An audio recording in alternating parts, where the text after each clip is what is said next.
Welcome to our weekly live. I'm Debbie White, and we're going to talk about why picking a niche, oh, our favorite word, why picking a niche is probably the worst advice and what to do instead. So, I just want to talk about the word that you probably love. Don't you just love the word niche? I've had people say, oh my God, if I have to talk about my niche one more time. But I will say this. I've been working with a lot of people over this last month, but especially in the last few weeks, working on their offers. We're kind of at a point in our program. This is what we're focusing on. And I will tell you that I'm seeing a pattern, and most people, and it's not your fault, this is what's commonly taught out in the world about niche, is you're thinking about niche completely wrong, and I'll explain some things. And I'm really thinking you're going to get a big oh from this today. Okay, so this is why it's a very specific topic, but it's really important if you want people, coming into your world saying, yes, I want exactly what you have. So, again, most people are thinking about niche in the wrong way. And let's start off with what is niche? What is the definition of niche? Okay, so I literally looked it up. So I'm going to read this part. So, for coaches and experts, your niche is the specific group of people you help and the specific problem you help them solve. Okay, that sounds pretty good, right? But that's it. That's it. Who you help, what you help them solve. Okay, it's your who and your what. So it usually includes a type of person, right? A demographic, a profession, the stage of life, right? A specific challenge they're facing, and the transformation or result they want. Pretty basic stuff, pretty classic. And this is good, right? But I will tell you something, that is not enough. That is not enough. And that's why when I look at people's content, when I look at their websites, when they're coming to me going, I'm not getting any traction, it's too surface level. And so I'm going to explain this a little bit more. So you also need to be careful because a niche can actually end up being a box. And if you've ever felt like, you know, maybe you've had a coach. I mean, I'm not trying to knock other coaches, but if you've ever felt like I've been trying to put in this box of a niche, like I help new moms or I help service providers get more clients. That's basically, who you help, what you help them with, and it's a starting point. Okay, a niche in that lens is a starting point. It's not enough to build what I call a hell yes offer, and more importantly, your overarching magnetic brand, regardless of what offer you stick in there. I always talk about building a brand presence because that's how things work in today's digital universe. You have many different places you appear online. When you connect those dots, they form and should form one continuous brand message, regardless of what offer you change, flip, because Lord knows we do this all the time. But when we talk about niche, I see a lot of problems because, again, the I help statement is a result of that type of niche, and it tells us the service details, but it doesn't tell us what's actually going on with beliefs and heart and soul and what's actually driving the sale. You guys know where I'm going with this. Psychology, right? Well, in marketing, we call them psychographics. We have to go deeper. So let me just kind of say this. There's 3 points I want you to get from today's talk. You might want to write this down. You might want to go back and watch it again. I'm just saying. Niche helps people categorize you. Okay, you're in a category. Guess what? There's a lot of people in that category with the same niche. That does not separate you from the rest. This is what's happening right now. you're not standing out. So niche helps people categorize you. Okay, you got that one? Number two, psychographics help people connect with you. Aren't we all trying to connect with our audience and we don't know why they're not responding to us? We haven't gone deep enough. We haven't really lifted up the hood and gotten inside to really understand our people. How do they talk about things? What words do they use? What do they say on repeat? What do they actually want most? Oh, and why? Why do they want that thing the most? Oh, and how does it show up in their life every day? What words come out of their mouth? Okay, that's all. We're getting into psychographics. And so I'll break this out so it's a little more clear. But step one, niche helps you categorize, helps people categorize you. Two, psychographics help people connect with you. Three, positioning. Three is positioning. Helps people choose you. Choose you versus someone else. That's why I go all in on positioning, right? Especially when we're talking about your overarching brand and your offers. It's so critical. So again, when people think about niche, and you've probably done this, it's a starting point. It goes something like this. I help blank your demographic solve a problem, blank, right? You've all probably worked that out. Oh yeah, and let me give you some examples. I help moms reduce stress. Yeah. I help creatives build confidence. I help coaches grow their business. Sounds good on paper, but it's broad, it's vague, and you and thousands of other experts do the same thing, right? So guess what?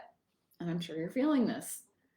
Your content will sound exactly like everybody else's if that's your endpoint, right?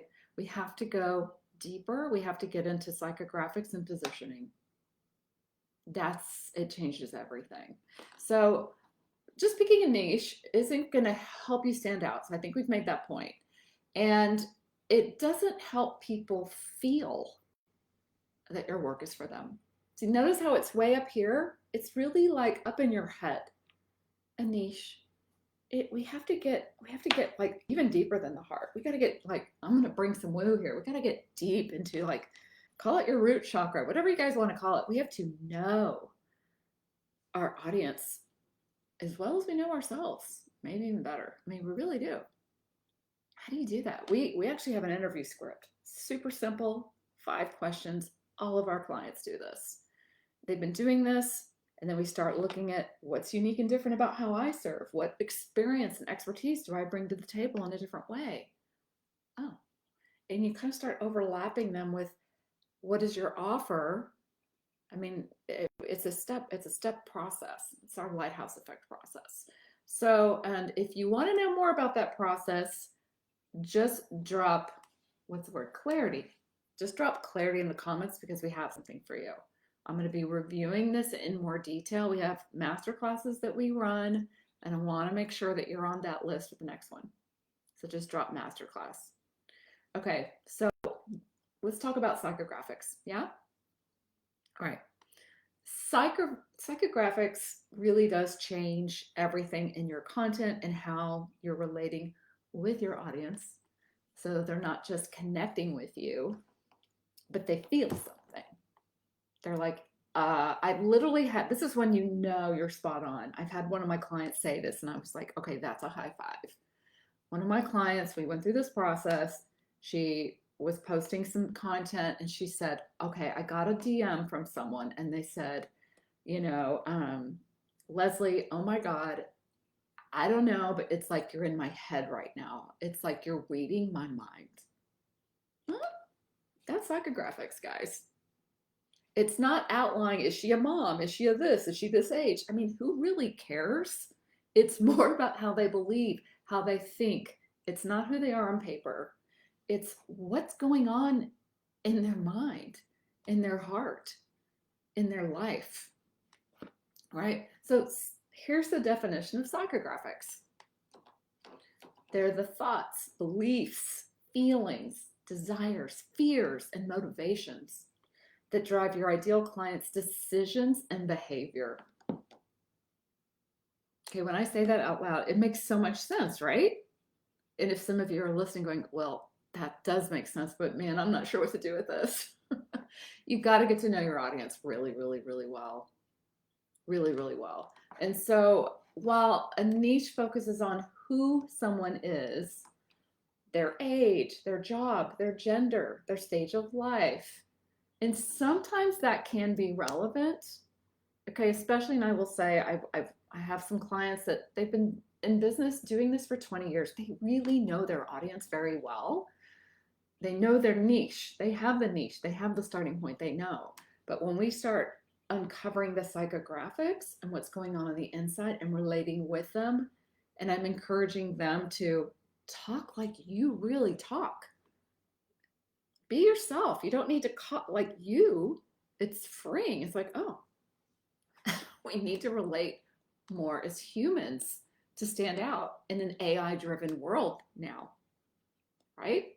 So, again, we got to go deeper than labels. That's not going to get you where you want to go. We have to understand, what do they desire? What is keeping them up at night? What do they believe? And what do they say they're actually looking for?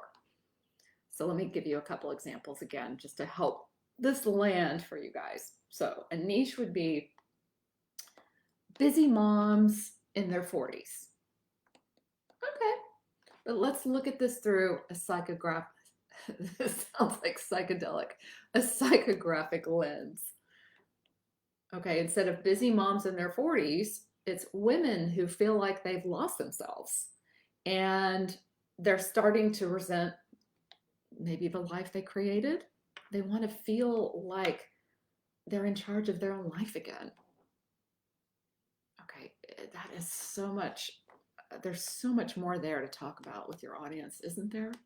Isn't that just a whole different way of looking at how you are positioned to be a leader for those women? All right, so this is why when I talk about this, we've got to really get inside. You guys want content that attracts clients. You want more clients. Just like in real life, it is just like in real life, by the way, guys, we're making this way too complicated. We have to relate with people and really listen. We have to be good listeners and hear what they're saying they want. We're overcomplicating this. We think we know better than everybody else, right? That's how you become a brilliant marketer. And we have a very simple process for this. Again, if you want to hear me break it down step by step, just drop the word. Did I say clarity? And I can't remember what word I said. And we'll make sure that you get on for our next MASH class. We have one coming up in April. It's this month. Oh my gosh, happy April. So we have one coming up the end of April. We'll make sure you're on the list for that. And but again, when we talk about these psychographics, that's where the connection lives. And I'll tell you what else. That's when your premium clients, they start paying attention. All of a sudden, they're watching, they're listening, they're reading, they're responding. All of a sudden, they're DMing you. So I want you right now to think about your best fit clients. Like, think about the clients that, your best clients, the ones that when you work with them, it's like, I could do this all day. I love this. Those clients. And you need to ask them. You need to ask them questions. You know, what do they really, really want? And hey, why did they come to you to work with you in the first place? Are you asking those questions? You need to be. What's keeping them up at night? What are they frustrated with? And what are they secretly afraid of? I mean, you got to go deep. You got to listen. What do they deeply want that maybe they don't even feel safe saying it out loud? You have to know these questions. You have to know the answers to these questions. So let me tell you how this all ties together. Once you know what your people you're here to serve, what they believe, what they want, what they feel, you can position your offer so it hits exactly where they are because you can help them. You absolutely can. Okay, so this is how you go from a coach or a service provider or a consultant to, oh my gosh, you're the only choice. It's so obvious. You're the only one that can help them in this way because it really does happen. So let me tell you how this happened with one of our clients. She went from, I help midlife women with mindset. Okay, I can't tell you how many experts I've helped with this kind of niche. But that shifted to, I help successful women who feel stuck and secretly disconnected from the their joy to reclaim their confidence and calm in just 6 weeks. So we go deeper with what they're really looking for, right? So it's the same person, totally different response. So again, I want you to consider that a lot of people feel like, well, I'm working on my niche, or maybe I need to do some more work on my niche, or I'm not sure if I picked the right niche. I am going to pose a thought that perhaps that's not actually the real problem. So instead of asking yourself, is this the right niche? A better question that leads to clients and clarity would actually be, am I digging deep enough? Am I thinking about the overall feelings, beliefs, psychographics of my audience? And is my offer positioned clearly? Because that's usually what's going on. Is my message speaking to what they actually want, right? And the decision-making behaviors.